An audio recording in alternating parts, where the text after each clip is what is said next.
runtii sida la wada cabiray caawa waa habeen Puntland taariikhdeeda qayb ka mid ah waa habeen ka mid ah habeenadii faraha badnaa ee dadka reer Puntland ay ugu jireen dowlad dhiskooda laga soo bilaabo 98 ilaa iyo maanta oo runtii taariikh aad iyo aad u kala duwan oo kuwa farxadeed iyo kuwa murugalaba isugu jirtay la soo maray sida bini'aadanka oo dhanba uu maro waxaan Ilaahay subxaanahu wa ta'aala ugu mahadcelinaynaa inaan maanta soo gaarnay meel aan rabno inaan xaqiijino asaasayaashii Puntland wixii ay ku taamayeen in loo dhawaan karo in badan oo halka ka hadashana ay qireen in hadafkaasi inuu xaqiiqoobi doono ay u dhowdahay haddii Ilaahay ka dhigo waan dareemi karnaa marxaladahaas ay dadka reer Puntland jeclaayeen oo xeerkoodii ugu horreeyay ama jaartarkooda hore ugu horreeyay ku dhigteen inuu hergeli waayay nacayb iyo doonis la'aan ma ahayn laakiin caqabado xaqiiqi ah oo dalka haystay ayaa mar walba dib u dhigayay ha ugu dhawaato dowladdii Cabdiraxmaan Faroole oo runtii gaartay meeshii ugu dambeeyay ee technical uu ku qabsoomi lahaa laakiin duruufo siyaasadeed iyo tuhun siyaasadeed sababtiis ugu qabsoomi waayay isagoo halka sheegay aan rabin inaan dib ugu noqdo iyo marxaladihii ka dambeeyay oo caqabado ay dhici karto kuwa inay ka duwanaadeen ay sabab u noqdeen ama la dhihi karaba sidoo gudoomiyuhu hore sheegay doonis la'aan xilka markii aan qabtay aniga iyo saaxiibaday waxaan aad u daraasaynay dhibaatooyinkaas qabsaday dadka dareenkooda iyo doonistooda ah in doorasho qof iyo cod ay la helo oo mar walba dadka reer Puntland markay hadlaan uu hadalkooda ku jiri jiray oo mar walba ay daliili jireen in nidaamkaas lagu sii jiro sidii looga bixi lahaa dhaliishta ugu badan ay saari jireen madaxda dawladda iyo siyaasiyiinta marka xukunka haysta oo loo muujin jiray in iyagu daraf ka yihiin inaysan hirgelin annagoo taas wax ka baranayna dhaliilaha ugu badan oo lagu dhaliili jiray waxa ahayd in waqti aan kaafi ahayn dawladdu u igman jirtay guddiga inaysan garab istaag dhinaca dhaqaalaha ay kala baqayli jirtay inaysan madax bannaani siin jirin waxaas waa dareenka dadka inuu jiro inay jirin waa wax kale waxaan ku dul dhisnay arrimahaas dareenkaas dadka inaan u rumayno inaan annagu u muujino inaan daacad ka nahay in hadafkoodii ahaa doorasho qof iyo cod ah iyo ka qaybgal talada siyaasadda oo loo dhan yahay inay la helo inaan qaadnay wax walba oo xukuumad ahaan waajib nagu ahaa ay ama suurayn gelin karay ama fududayn karay waxaa ugu muhiimsan inaan guddigii waqti habboon aan magacaabnay inaan intii karaankeenna ah ku dadaalnay annagoo waxyaabo badan xeerinayna inuu guddigaas u muuqdo guddi shaqadaas ku filan in muddadii yareed ay hadda joogeen iyaguna dareemeen dadkuna ay dareemi karaan inaan madax bannaani buuxda oo sida sharciga dastuurku dhigayo aan siinay inaan miisaaniyaddii iyagu ay u arkeen inay ku filan tahay oo annagoo weliba duruuf adag dhici karto inayna soo wajahdo laakiin niyad wanaag dartiis inaan u qaadanay intii ay ahaydba oo uu muujiyey guddoomiyuhu tii hore inay 800 jeer ka badan tahay sidaa ugu xisaabin maxaa yeelay iyaga soo qortay laakiin intaasba waxay tusaale u ahayd inay naga go'an tahay inay doorashadan dhacdo sababtay nooga go'an tahayna waxa weeye waa doonistii dadka 98 bay ku qorteen jaartarkoodii welina waa sugayaan marka waa xaq dastuuriya oo dadku reer Puntland leeyihiin ma aha in anagu jecelnahay ama nacabnahay xafiiska waxaan u joognaa waxa noola igmada inaan fulino oo ay ka mid tahay taas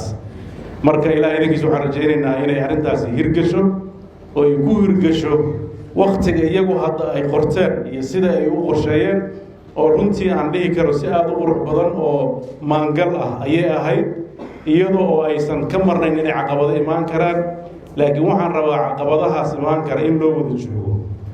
waxaan kaloo runtii muddadaas dheer oo Puntland geed socodka soo waday oo dowlad dhiska soo waday saldhig u ahaa oo dhextaal u ahaa hoggaanka dhaqanka oo mar walba hirgeliyay in dowladda Puntland ay waarto oo jirto oo doorashooyinkooda si xor ah ay ku dhacaan oo mar walba turxaamaha jiray ka saari jirtay aan u mahadcelinaynaa dhammaan dadka dhaqanka ee arrintaa ka soo qayb qaatay waxaan kaloo mahadcelinaynaa culimmada oo mar walba la garab taagnaan jirtay dadka reer Puntland inay midnimadooda iyo nabadgelyadooda iyo horumarkooda ilaaliyaan dhaqanka bulshada rayidka ah cid walba oo gabdho iyo wiilal iyo odayaal iyo haweenba isugu jira inay ilaashadeen dowladnimadooda iyo midnimadooda iyo horumarkooda waxaan rajaynayaa intii inay haddan u wada istaagaan in arrintaas runtii dadku marmar ay ka muujiyaan cabsi ah waayo dadka Soomaalidu waa dad xoogaa tartanka ku xun oo markay tartamaan aanan tanaasulka aqoon oo meesha u dambaysa taga ama khilaafaad iyo kala takeentaa dad badan oo cudurdaas qaba laakiin waxaan is rajaynayaa in arrintaas laga wada qayb qaato in laga gudbo oo isku tanaasulka iyo wax isku quurka iyo is ogolaanshaha in laga wada shaqeeyo annagoo og ciladaheenna ayaan rajaynayaa waxaa ii muuqanaysaa Puntland inay u sahlan tahay inay doorashadaas dhacdo marka la fiiriyo amniga ka jira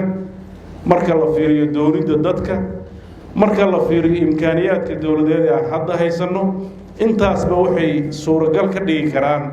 in doorashadaasi ay dhacdo annagoo ka rajaynayna dadka daneeya dimuqraadiyadda iyo beesha caalamka inaan gacan fiican ka heli doono intaa marka la isku kabto laakiin mar walba waxaa ka horeeya cidda wax ku taraysa inaad adigu qorshahaaga iyo doonistaada iyo sida aad ay u caddahay inaad si wanaagsan u soo bandhigtid waxaa runtii anna ku beerinayaa khabiirkii muddadii horena kala shaqaynaya Jerry inuu mar labaad joogo oo diyaar u yahay iyada naftarkeeda waa sifo fiican oo aan isleeyahay iyada naftarkeeda qayb bay ka qaadan doontaa in riyadan ay rumowdo dabcan dadka Soomaaliyeed waxaa la yiri de 50 sano doorasho ma gelin doorasho qof iyo cod ah ayaysan gelin laakiin intaa waa in is dooran jiray doorashooyin ayaa iska dhici jiray siyaabo kala duwan u dhacdhaca marka conceptiga ama fikirka doorashada way fahamsan yihiin dhinac kale marka laga fiiriyo oo waa is doortaan oo hadda maalin walba waxaad aragtaan guddiga maxaa leedahay golayaasha deegaanada oo is dooranaya guddiyada ardayda jaamacadaha oo is dooranaysa ururada bulshada oo is dooranaya dhalinyarada oo is dooranaysa haweenku oo is dooranaya kaambeynadu waa badan yihiin aniga waxyaabaha ay dhiirigeliyay waxaa ka mid markaan kaambeynka ku jiray magaalooyin badan oo Puntland ah tagay aad baan ula yaabay sida peacefulka aan kaambeynka uga sameynay dadku siday u soo baxayeen siday organized ku ahaayeen waxay muujinaysaa doorasho qof iyo cod inay dhici kartay haddii maaragtay lagu daro inta yar oo ka dhiman oo shuruucda iyo xeerarka ah si waxa soo baxa ay legitimacy u helaan maxaa yeelay waxa baqdinta laga qabo waa dhinaca legitimacy-ga marka si loo helo waxyaabihii agabkii ku habboonaa intaas waxaan ku biirinayaa anoo ku hadlaya magaca dowladda inay dowladdu ay ka go'an tahay waxa dadka ka go'an oo inay is doortaan annaguna taasaan ayidi doonaa wax walba oo karaankeenaana waan geyn doonaa sida madaxweyne ku-xigeenku sheegay cabsi ma qabno sidoo kale xukuumad ahaan iyo dowlad ahaan arrintii ku dhacday shuuqe oo kale nagu dhici mayso xisbigeena annagana waa furanayna haddii waa diyaar garoobeena waqti fiican maadna siisaan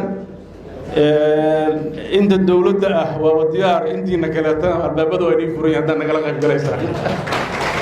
marka tartanna waa u diyaar garoobeynaa inaan tartanno marka taasna waxaan rajaynayaa inay qayb ka qaadan doonto inay xukuumaddu ruuxadeeda iyo dowladdu ay dhiirigelin doonto nidaamka xisbiyada badan inay hirgelaan intaa markaan intaas aan kusoo uga gudbo oo runtii aan mar labaad TPEG ugu mahadcelinaya shaqada ay qabatay wasaaraddu arrimaha gudaha howlaha ay kala qabatay oo runtii u igmanayd dhinaca dimuqraadiyadda ilaa hadda inta la gaaray xukuumad ahaan waa ku qanacsanaa inay shaqo fiican qabsoontay inta dhimanna waa rajaynaynaa inay si habsami loo wanaagsan ay u qabsoomi doonto wax yar haddaan halkaa uga baxo inta Puntland dabcan dalka Soomaaliya ergeyga wakiilka halka u fadhiya Puntland Unsom wuxuu sheegay inay sanadka 2021 doorashooyin heer federaal iyo kuwa dowladeed ka dhici doonaan dabcan Puntland markii horena hormuud bay u ahayd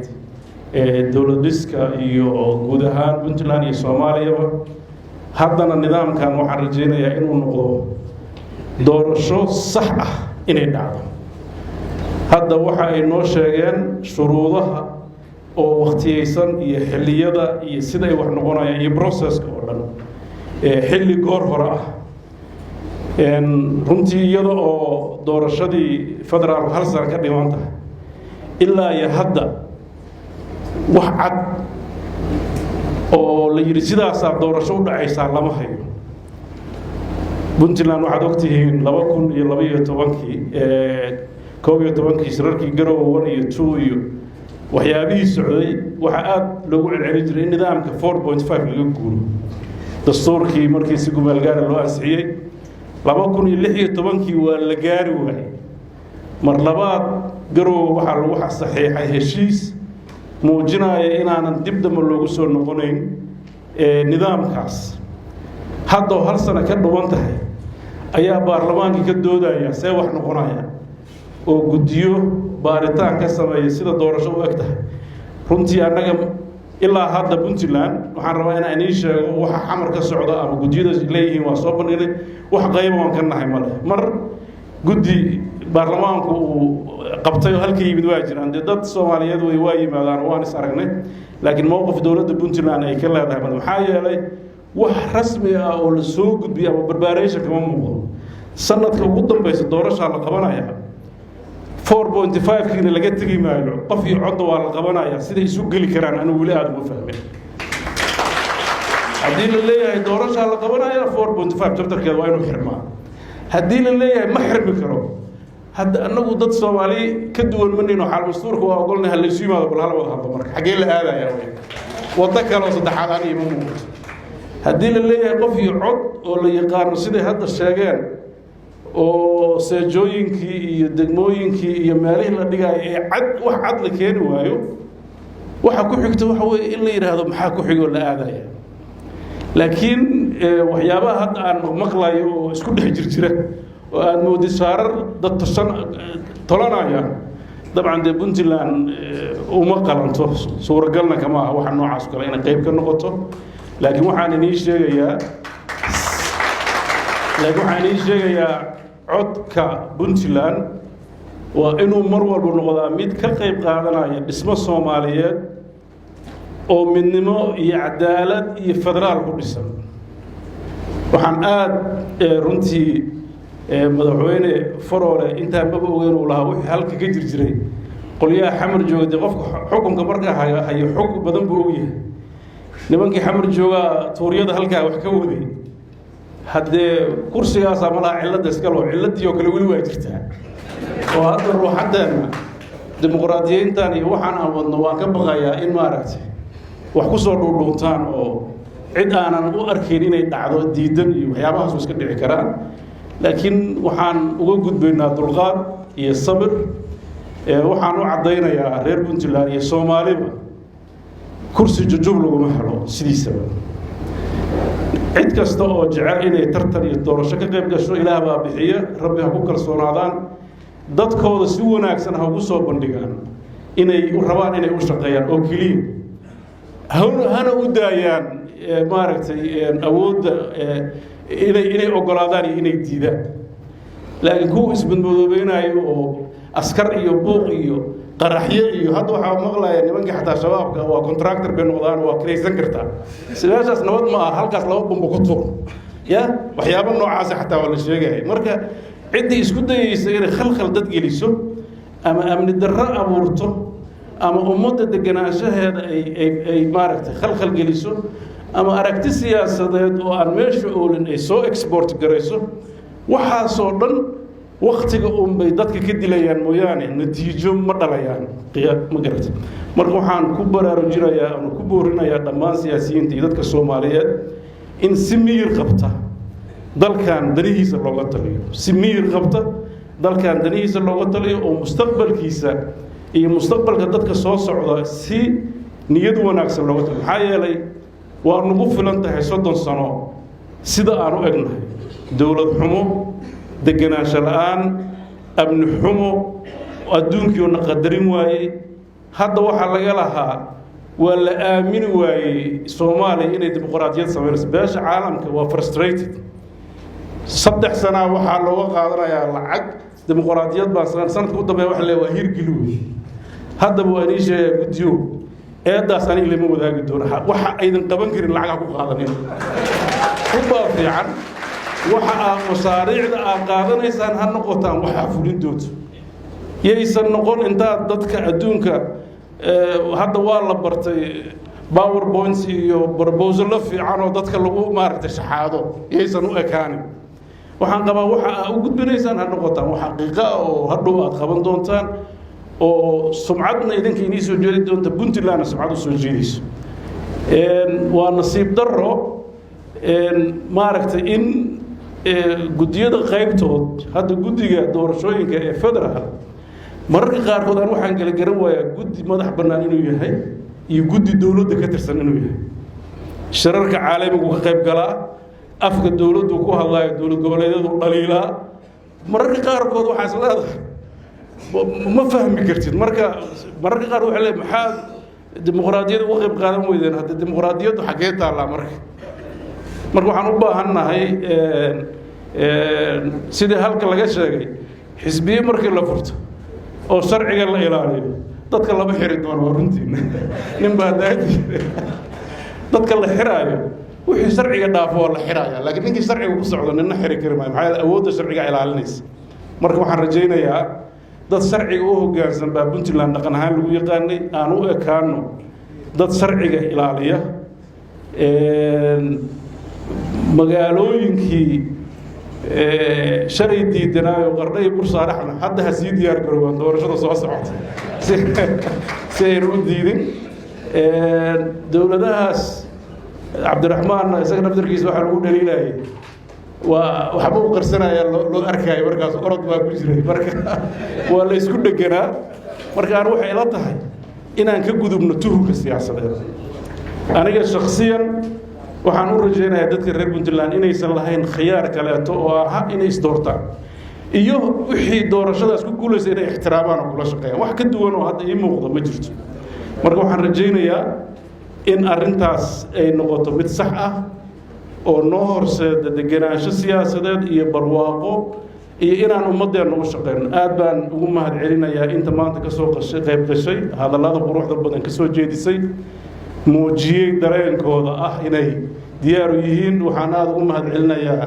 madaxweyne cabdiraxmaan inuu weli u taagan yahay sixidda dowladda Puntland diyaar u yahay nidaamka xisbiyada oo runtii aan qiraay inuu waqti badan ku baxshay marka loo fiiriyo xukuumadihii soo maray inuu weli u diyaar u yahay inuu tartanka soo socdana ka qayb galo iyada naftirkeeda waxay noo muujinaysaa siyaasadda orahdii la oran jiray oo ahayd lagama daalo lagamana baxo marka annagana waddadiisa waan haynaynaa waa ku wadaynaa haddii ilaahay